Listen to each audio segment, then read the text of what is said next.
জিলহজের প্রথম 10 দিন, কোরবানিদের 10 দিন আগের যে স্মৃতি, আমাদের সমাজ পারিপার্শ্বিক পুরো চিত্র যদি আমরা চিন্তা করি, আমাদের স্মৃতিতে কি ভেসে ওঠে? গরু ছাগল, ঠিক না? আর কোনো আমল কি ভেসে ওঠে? কোনো আমল ভেসে ওঠে না। ইবাদতের একটা মৌসুম রমজান মাস, আলহামদুলিল্লাহ কম বেশি কিছু আমলের কথা আমাদের সে মাসের কথা চিন্তা করলে মাথায় আসে। বাট জিলহজের প্রথম দশক চিন্তা করলে গরু ছাগল ছাড়া আমাদের মাথায় আর কিছু আসে না। তার মানে হলো এই দশক যে ইবাদতের দশক, নেকামলের দশক, তার কোনো ছিটা ফোটা, তার কোনো চিত্র, তার কোনো প্রভাব আমাদের সমাজে দেখা যায় না। তাহলে ক্রাইসিসটা কি আমরা ধরতে পেরেছি? যে শয়তান আমাদেরকে ইবাদতের একটা মৌসুম থেকে দূরে সরায় রাখছে। আমাদের সমাজে যেভাবে হোক এটা হারিয়ে গেছে, এটার আলোচনা নাই, পর্যালোচনা নাই, বিবেচনা নাই, চর্চা নাই, আমল নাই। তাহলে এখন আমাদের কর্তব্য হলো এই দশকের আমল এবং চর্চা সমাজে প্রতিষ্ঠা করতে হবে ইনশাআল্লাহ। আমি নিজে তো করবই, অন্যদেরকেও করাবো। কিভাবে করাবেন? বুদ্ধি আমি শিখে দিচ্ছি ইনশাআল্লাহ। খুব সিম্পল কিছু আইডিয়া আছে, যে আইডিয়াগুলো হয়তো হেল্পফুল হবে। আপনার কাছে আরো বেটার আইডিয়া থাকতে পারে, সেগুলো আপনি শেয়ার করতে পারেন অন্যদের মাঝে। জিলহজের প্রথম দশক উপলক্ষে অনেকগুলো করণীয় আছে, অনেকগুলো করণীয় আমল আছে। আমরা সে আমলগুলোর কথা আগে একটু বলে নিই, এবং আমলগুলোর বলতে বলতে ফাঁকে ফাঁকেই আমরা কিভাবে সমাজে সেটা বিস্তার করবো সেটা আমরা বলে ফেলবো ইনশাআল্লাহ। নাম্বার 1, জিলহজের প্রথম দশকের সবচেয়ে বড় করণীয় হলো হজ করা। এই দশকে যত করার কাজ আছে এর ভিতরে সবচেয়ে বড় কাজ কোনটা? হজ করা।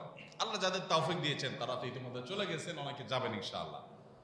আমাদের জীবনে যাদের তৌফিক এখনো হয় নাই, তারা নিয়ত করি জীবনে কোনো এক বছর জিলহজের প্রথম দশকে আমি একটু হজ করবো ইনশাআল্লাহ। আল্লাহর কাছে একটু এখনই দরখাস্ত জমা দিয়ে দিব, দোয়া করব, চেষ্টা শুরু করবো যে আল্লাহ এই দশকের প্রধান আমল হজ জীবনে একবার আমাকে করায়। আমি দুনিয়া থেকে চলে যাব, তোমার ইবাদতের এই মৌসুমের প্রধান আমলটা জীবনে একবারও করবো না, তা কিভাবে হয়? একবার অন্তত যেন করতে পারি, এই তৌফিকটা আল্লাহর কাছে আমরা চেয়ে নিব ইনশাআল্লাহ।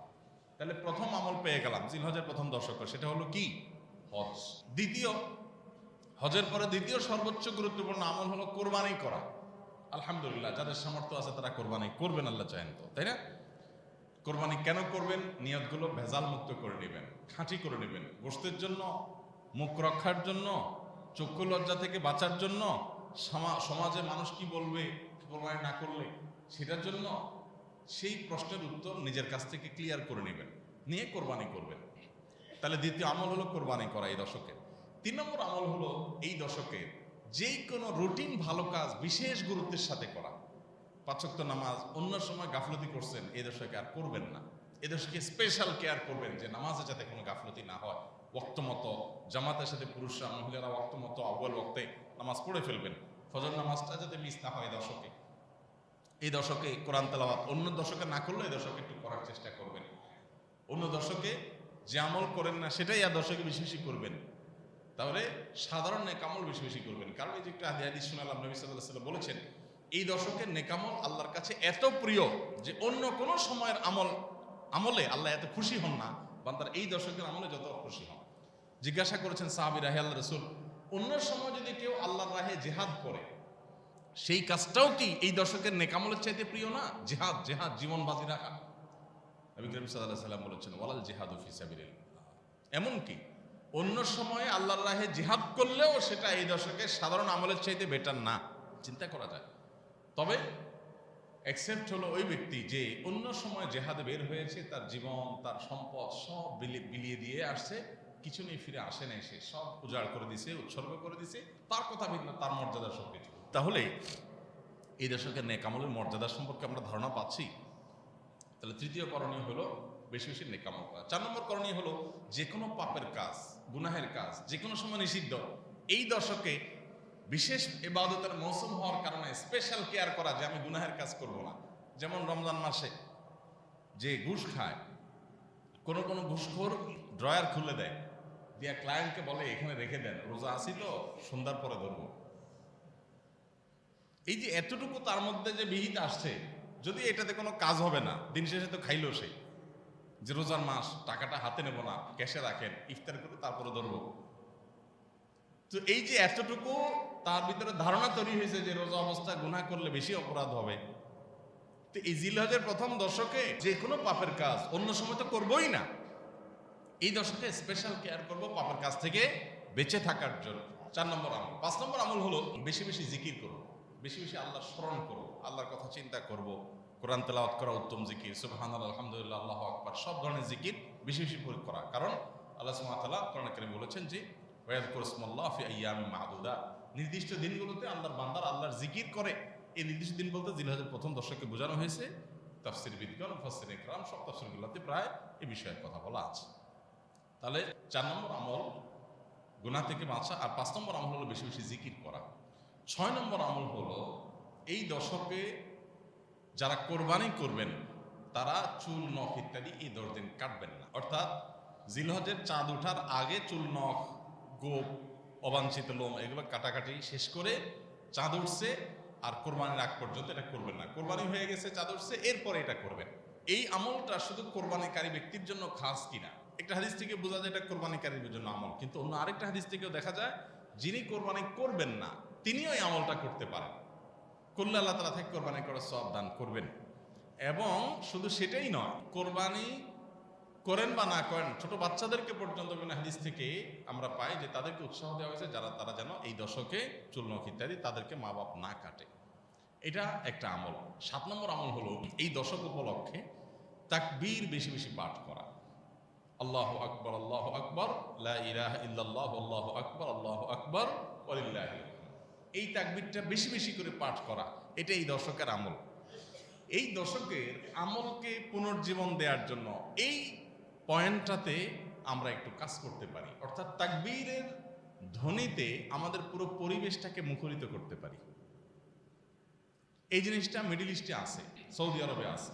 তারা তাদের সমাজে বিভিন্ন জায়গায়, ঘর বাড়িতে, অলিতে গলিতে, এমনকি দোকানে, সুপার শপে, শপিং মলে, বিভিন্ন জায়গায় তারা ছোট ছোট আপনার স্পিকার দিয়ে মৃদু ভলিউমে তারা তাকবীর বাজায় রাখে, সুরিত কণ্ঠে তাকবীর বাজতে থাকে। আল্লাহু আকবার, আল্লাহু আকবার, লা ইলাহা ইল্লাল্লাহু, আল্লাহু আকবার, আল্লাহু আকবার, ওয়ালিল্লাহিল হামদ। গোটা সমাজ যে আমাদের এই পশ্চিমারা এবং তাদের দোসররা আমাদের সমাজটাকে যে নোংরা করে রাখছে, তাকবীর ধ্বনি যদি সারা দেশের সমস্ত অলিতে গলিতে বাজতে থাকে, অন্তত শয়তান থেকে কিছুটা হলেও পবিত্র হবে ইনশাআল্লাহ। এই জন্য এই দশকে তাকবীরটা জোরে জোরে পাঠ করা। জোরে জোরে বলতে আবার এমন জোরে না যে কারোর ডিস্টার্ব হয়, মৃদু ভলিউমে, যাতে তাদের কোনো কারোর অসুবিধা না হয়। সেভাবে আমরা তাকবীরের ধ্বনিটাকে যত বেশি আপনার এটা আমরা চর্চা করতে পারবো, তত বেশি এই সম্পর্কে মানুষের ধারণা তৈরি হবে। যখনই একটু উচ্চস্বরে তাকবীর শুনবে কেউ, তখন তার ধারণা হবে ব্যাপার কি, তখন বুঝবে যে এটা জিলহজের প্রথম দশক চলতেছে, আমলের দশক চলতেছে। এই একটা জায়গায় আমরা যদি কাজ করি তাহলে আমলটাকে আমরা পুনর্জীবন দিতে পারি। সাহাবীদের কেউ কেউ তারা এই দশক আসলে বাজারে যেতেন। কেন? শুধু তাকবীর দেওয়ার জন্য, যে বাজারে গিয়ে একটু জোরে তাকবীর দিতেন। আল্লাহু আকবার, আল্লাহু আকবার, লা ইলাহা ইল্লাল্লাহু, আল্লাহু আকবার, আল্লাহু আকবার, ওয়ালিল্লাহিল হামদ। আমরা শুধু ঈদের দিন পড়ি, ঈদের দিন না, এটা 10 দিন ধরে করার জিনিস। তো সাহাবী বাজারে যে এটা জোরে বলতেন, যাতে করে তার শোনা শুনে অন্যদেরও মনে হয় তারাও পড়ে। তো আমরা মুদি দোকানে, চায়ের দোকানে যাই, যদি একটু জোরে তাকবীর বলি, প্রথম বলার পর সবাই একটু তাকায় থাকবে, ব্যাপার কি, লোকে মাথায় কোনো সমস্যা টমস্যা আছে, এরকম একটা অ্যাপ্রোচ দেখতে পারেন। তো যেহেতু সবাই গাফেল, ওদের কাছে জিকিরটা সমস্যা মনে হয়, এই জন্য আপনি সাথে সাথে একটু ব্যাখ্যা করতে পারেন, একটু এক্সপ্লেইন করতে পারেন যে আসলে জিলহজের প্রথম দশক আসলে একটু সরবে তাকবীর পাঠ করা সুন্নাত, এটা ধারণাটা হারাই গেছে, এই জন্য আমি একটু জোরে পড়ছি।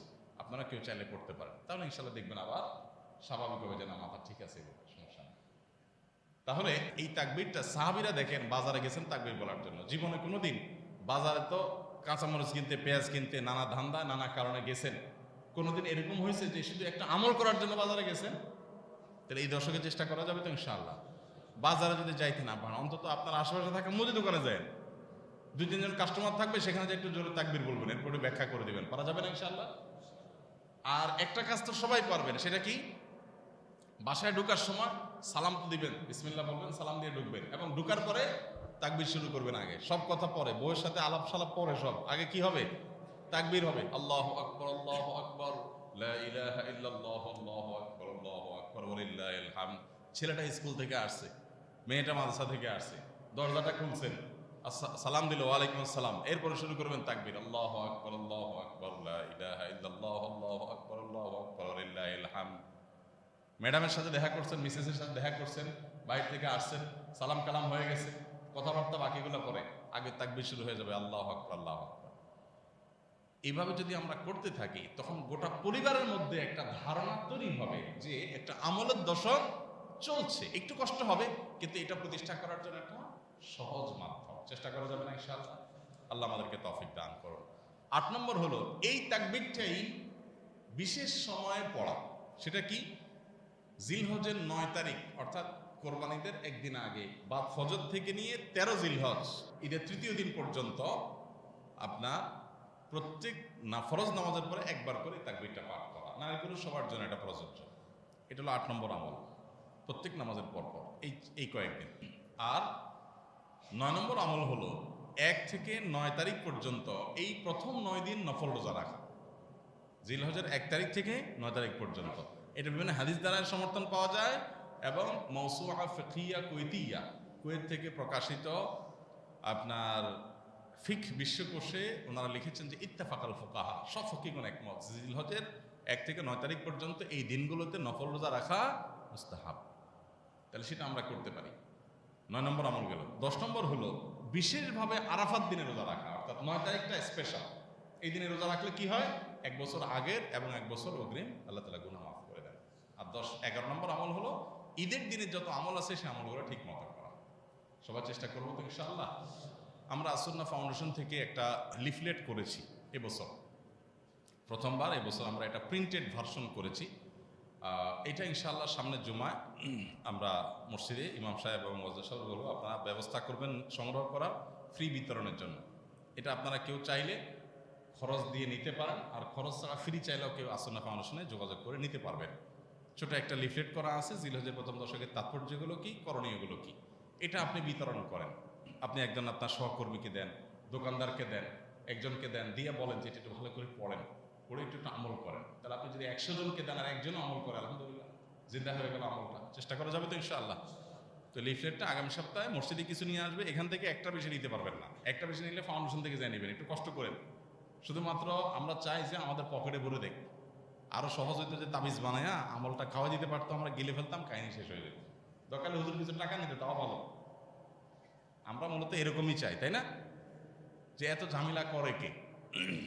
দরকার হলে হুজুর কিছু টাকা পয়সা নেক, একসাথে তাবিজ দিয়ে দেখ, খাইয়ে ফেলাই, যাতে শেষ হয়ে যায়। কষ্ট করতে রাজি না। তো লিফলেটগুলো কষ্ট করে সংগ্রহ করবেন, আর এখানে মসজিদে থাকবে মুসল্লিদেরকে দেওয়ার জন্য। আল্লাহ তাআলা আমাদের সবাইকে সমাজ থেকে হারিয়ে যাওয়া এই আমলটাকে পুনর্জীবন দেওয়ার তৌফিক দান করুন। সবাই চেষ্টা করবো তো ইনশাআল্লাহ?